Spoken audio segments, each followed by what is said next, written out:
Cañete of TAC versus Blue Armor Melanie Buaya of Southern 45ers. Please proceed to the inspection area, Court C.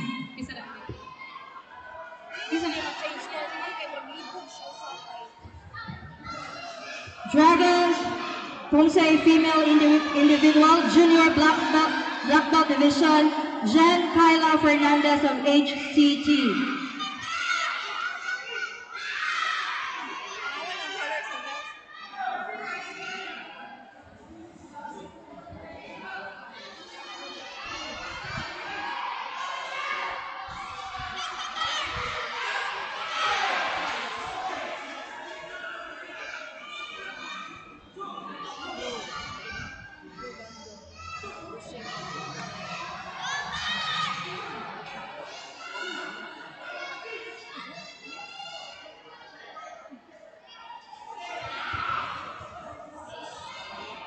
Fight number 28, Youth Female Advance.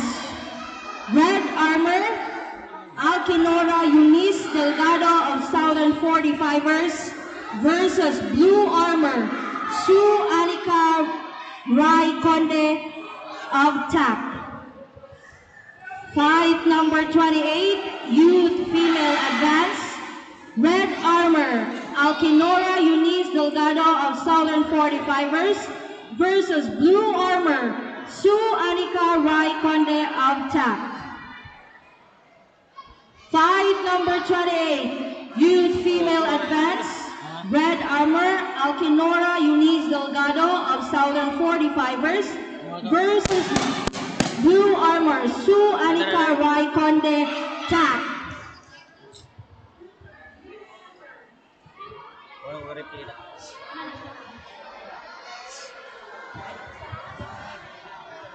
Fight number 29, Youth Female Advance. Red Armor, Mary Rose Lambuhan of TAC versus Blue Armor, Zia Serafin Noah of Varian Civilians. Fight number 29, Youth Female Advance.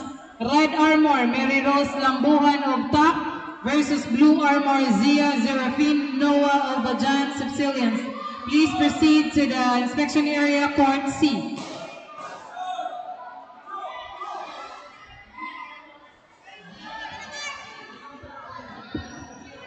Fight number 30, Cadet Male Finweight Intermediate. Red Armor, Dean Anthony Baton of Anbu versus Blue Armor, Timothy Noah Bokog of Jaguars. Again, fight number 30, Cadet Male Finweight Intermediate. Red Armor, Dean Anthony Baton of Anbu versus Blue Armor, Timothy Noah Bokog of Jaguars.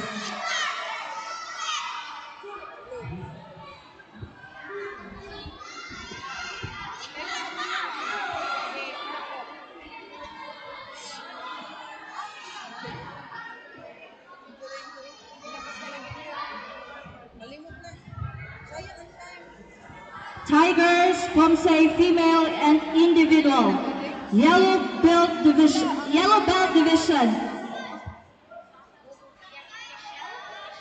Jashelle Argalian of BCT versus Marilyn and Andreasen of TAC versus Ines Casiel Cabrera of TAC.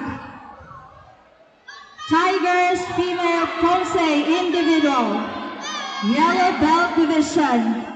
Jashelle Argalian of BCT versus Marilyn Andresen of TAC versus Ines Casiel Cabrera.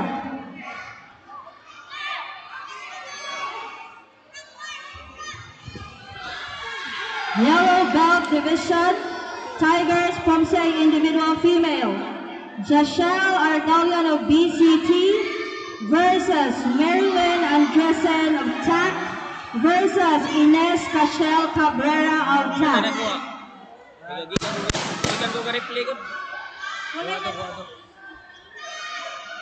Tigers Female Pomsei Individuals.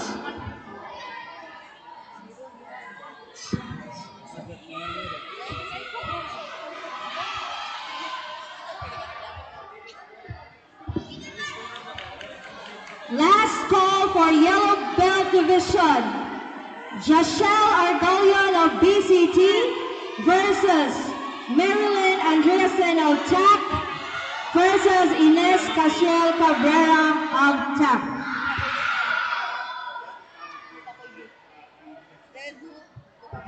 Calling all the inspection officers, palihog ta doon sa official table.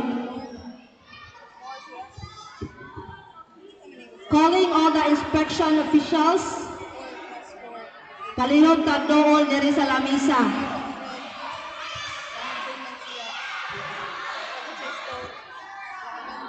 Inspection officers, palihog ta doon diri sa lamisa.